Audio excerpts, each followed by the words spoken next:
16 दिसंबर को EMRS में PGT Sanskrit का एग्जाम आप में से बहुत सारे अभ्यर्थियों ने दिया होगा। उसकी कट ऑफ को लेकर के मैं आपके सामने आया हूँ। नमस्ते, मेरा नाम है डॉक्टर अवधेश विद्यालंकार। आप लोगों का हार्दिक स्वागत एवं अभिनंदन करता हूँ मैं TGT PGT अड्डा 24/7 के यूट्यूब चैनल पर। वैसे तो ये सेशन मैं पहले भी कर सकता था, पर मुझे इस सेशन को करने के लिए एक ऑथेंटिक डेटा चाहिए था।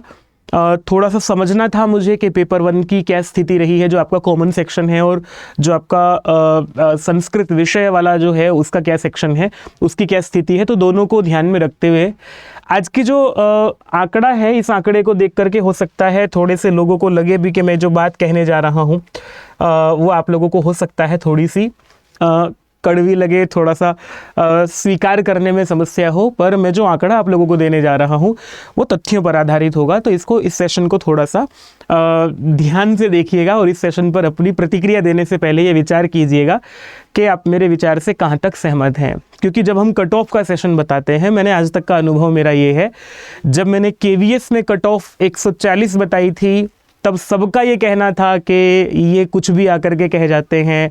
जब मैंने DSSB में कट ऑफ बहुत डाउन करके 2021 के लिए 80 कह दी थी, तब ये कह रहे थे कि इतनी डाउन कट ऑफ नहीं जाएगी। तो हमारे पास जो है वो आंकड़ा जो रहता है, उस आंकड़े के आधार पर हम बात करने वाले होते हैं। मैं बात करता हूँ, बहुत सारी बातें आप लोगों को समझानी है। पहली बात ये है कि आप लोगों को ये ध्यान रखना होगा कि हमारा जो एग्ज़ाम है उसमें, ये तो आप लोगों को एग्ज़ाम देकर के आए ही हैं आप लोग, कि 50 नंबर का आप लोगों का जो जनरल सेक्शन है वो है, और 80 नंबर का जो आपका विषय वाला भाग है, और इसमें से भी आप लोगों को 20 नंबर जो है जो लैंग्वेज वाला है, जो केवल क्वालिफाइंग इन नेचर है, जिसके आधार पर मेरिट नहीं बनेगी। आपको मेरिट जो है वो बनेगी 130 नंबर के आधार पर। ठीक है, ये तो आप लोगों को सामान्य जानकारी है ही। अब इसमें से मैं बात करूं कि सीट कितनी है हमारे पास EMRS PGT के लिए।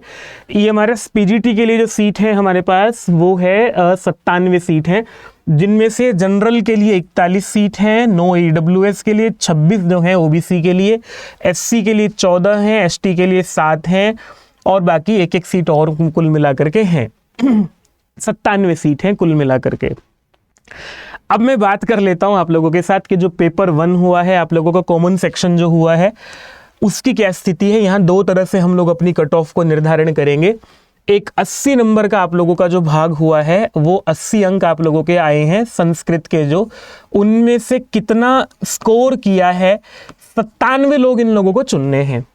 कौन से ऐसे 97 लोग होंगे वो जिन्होंने, या उन 97 लोगों ने, क्योंकि कट ऑफ बनाने के लिए मुझे केवल 97 लोग चाहिए, वो जो टॉप के हैं, है ना। जहां 97 संख्या रुक गई पूरे भारत में से, वहां आपकी कट ऑफ रुक जाएगी। तो मुझे वो डेटा देना है, मुझे वो आंकड़ा देना है जहां 97 लोग उससे ऊपर रह गई हों। तो उस आंकड़े में मैं अगर आपको बात करूं, 80 में से मैं जहाँ तक समझ पा रहा हूँ 72-73 अंक जो हैं, 72-73 प्रश्नों को ठीक करने वाले भी काफ़ी लोग रहे हैं। नेगेटिव मार्किंग को भी अगर मैं जोड़ लूँगा, कोई ऐसा व्यक्ति रहा होगा जिसने नेगेटिव मार्किंग जो है उसको ध्यान में ना रखा हो, और कुछ 70 प्रश्न करने के बाद जो है उसे लगा हो कि चलो सारे ही कर देते हैं, तो नेगेटिव मार्किंग भी अगर मैं लगाऊं, तो इसका मुझे जो आंकड़ा लग रहा है, उन 97 लोगों ने जितना स्कोर किया होगा, ये 70 से 72 स्कोर किया है। मतलब 80 में से पेपर इतना आसान आने की बिल्कुल मुझे तो आशा नहीं थी, क्योंकि मैंने बहुत उस स्तर की तैयारी कराई थी अपने बैच में, पेड बैच में, और बच्चों को बहुत निराशा भी हुई पेपर देख करके कि हमने तो क्या क्या नहीं छोड़ा, मतलब क्या क्या नहीं पढ़ा हमने, और कुछ ऐसा छोड़ा ही नहीं था कि जहाँ से प्रश्न ना हम कर पाएँ, और उन्हें प्रश्न देखने को मिले इतने सरल। यद्यपि भाषा अच्छी थी, थोड़ा सा समझ पे प्रश्न थे। तो मुझे ऐसा लगता है कि जिन लोगों ने अपना स्कोर अच्छा किया है वो 72+ वाले लोग ज़्यादा हैं, और अगर कहीं मैं इसको नीचे लेकर के आता हूँ तो वो 70 आंकड़ा बैठता है। 70 से कम स्कोर करने वाले लोग नहीं रहे हैं 97 लोग। मुझे पूरे भारत में से 97 ऐसे लोग चुनने हैं जिन्होंने संस्कृत में 80 में से जो है कितना स्कोर किया होगा, तो वो 72+ ही है मेरी दृष्टि में। तो मैं अगर इसे कम करना चाहूँ, थोड़ा सा जो मेरे हाथ में है इसको कम करने का आंकड़ा, वो 70 से कम मुझे नहीं लगता कि किसी ने स्कोर किया होगा। आप लोग भी सहमत होंगे इस पर। अब बात करते हैं जो आप लोगों का जो सामान्य जो आप लोगों का 50 नंबर का है, उस 50 नंबर में कितना स्कोर किया है। मैं अपनी टीम से बात कर रहा था, जो जनरल सेक्शन का पेपर आया था उसको जो हल करा रहे थे, उन सबका कहना ये है कि जनरल सेक्शन को बहुत अच्छे स्तर का पूछा गया था और जनरल सेक्शन में जो नंबर हैं बच्चों के, वो जो अच्छा करने वाले लोग होंगे उन्होंने तो भले ही 30 तक पहुंच दिया होगा, 30 तक छू दिया होगा आंकड़ा, लेकिन ज़्यादा संख्या जो हमें मिलेगी वो 25 या 28 स्कोर करने वालों की होगी। मैं इस आंकड़े को जो है वो मेरा मन 28 लिखने को कर रहा है, क्योंकि 97 लोगों को चुनना है, पर क्योंकि संस्कृत वाले लोग जो हैं वो जनरल सेक्शन में बहुत अच्छा स्कोर नहीं कर पाते हैं, जो इधर स्कोर अच्छा करते हैं वो इधर कहीं गड़बड़ कर जाते हैं। तो अगर मैं दोनों को मिला करके देखूं तो जो दोनों का आंकड़ा हमारा 130 अंकों में से जो मेरी कट ऑफ का आंकड़ा यहाँ बन रहा है, अब सीधा सीधा सा बात कर लेते हैं, 70 और 20, 90 और 95 है ना। ये 95 जो है यहाँ से लेकर के कम से कम ये 95 जाएगा, और नहीं तो ये 102 का आंकड़ा मुझे दिख रहा है।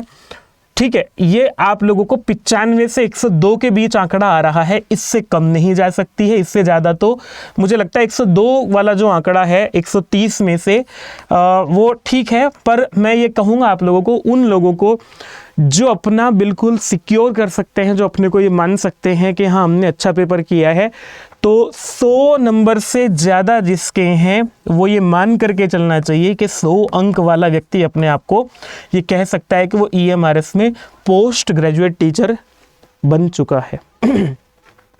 ठीक है, तो देखिएगा आप लोग अपना अपना कहाँ ठहरते हैं। मुझे आप लोग जब इस पर कमेंट कर रहे होंगे वीडियो पर, बल्कि मैं एक गूगल फॉर्म डलवा देता हूँ आप लोगों के लिए, उस गूगल फॉर्म को भरिएगा और ये बताइएगा एक बार, अभी आंसर की भी आनी है, आंसर की भी आप लोग मिलाएंगे ही, पर हमने जो आप लोगों को आंकड़ा दिया है, ये कॉमन सेक्शन हमने हल कराया था, ये वाला पेपर मैंने कल ही आप लोगों को हल कराया था। तो दोनों पेपर को मिला करके मुझे बताना कि आप लोगों ने संस्कृत में कितना स्कोर किया है, गूगल फॉर्म भर दीजिएगा, और कॉमन सेक्शन में कितना स्कोर किया है, क्योंकि इसके आधार पर हम ये कह पाएंगे आप लोगों ने। मुझे जहाँ तक लगता है 100 से ज़्यादा जिनके अंक हैं वो लोग तो अध्यापक बन चुके हैं।